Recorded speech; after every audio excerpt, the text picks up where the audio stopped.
Welcome to Christian Statesman. I'm your host, Zach Wagner, and this is episode 63. What happens when evictions rise? One of the great fallouts from the COVID lockdowns imposed by the federal nanny state and many governors is that the loss of employment, loss of personal income, and loss of business revenues has placed over 40 million American households in a position where they cannot afford to pay their rent or mortgage. Legislation was passed previously, placing a moratorium on payments temporarily for homeowners. But landlords and mortgagees still hold notes, interest still accrues, the debt has not gone away. Combined with a looming commercial paper meltdown, this is a housing crisis in embryo that would make 2008 look like a picnic. What happens when the moratorium runs out? The situation will create the biggest mess in American economic history. It will put untold numbers of Americans on the street. It shows you how chaotic government interference in free markets can get. First, the governing bodies close down businesses in the name of a counterfeit pandemic. Then they try to legislate a way out of the very trouble they have caused. Only in this case, the medicine may be far more harmful than the illness being treated. Our lovely little anti-American representative, Ilhan Omar, has now introduced the Rent and Mortgage Cancellation Act. In the name of supposed compassion, this misguided legislation calls for the government to use taxpayer money to bail out landlords and mortgage holders indefinitely until the pandemic is over. And when, pray tell, does anyone see an end to the pandemic? Biden was hinting that if everyone was vaccinated, we might be able to gather in limited numbers for the 4th of July. Is he serious? If the last year has proven anything, our government has no desire to relinquish control over anything once it is obtained.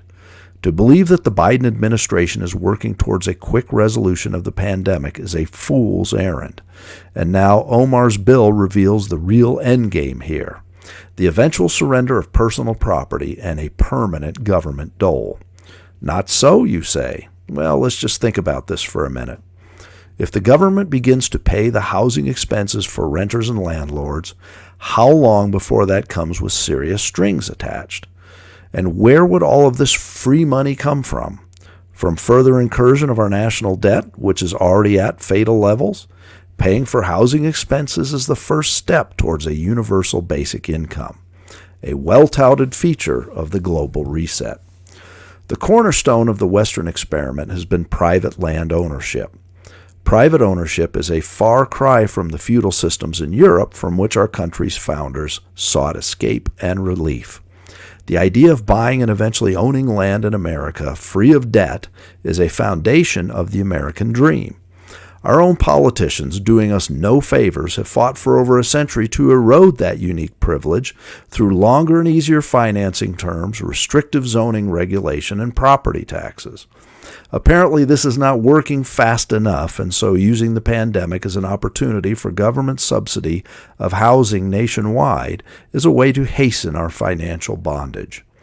If such legislation was successful, how long before the next step in the reset hits home? And that would entail having individuals surrender private property to that same government that is subsidizing it in exchange for a guarantee of rental back to the former owner and a universal basic income.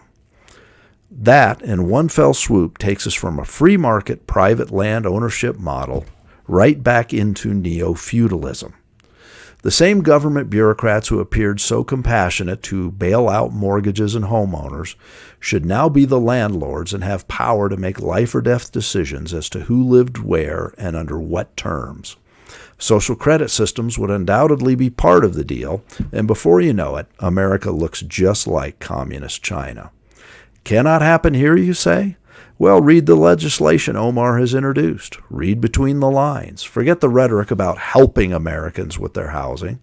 All this legislation does is dig a potentially deeper hole for anyone who accepts such assistance. It has the ability to transfer housing obligations from private entities to government entities, not an exciting trade-off.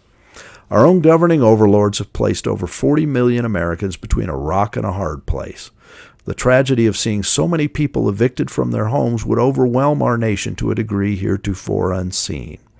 At least under our current system, these folks would have a chance for a new start down the road if our economy was ever to recover.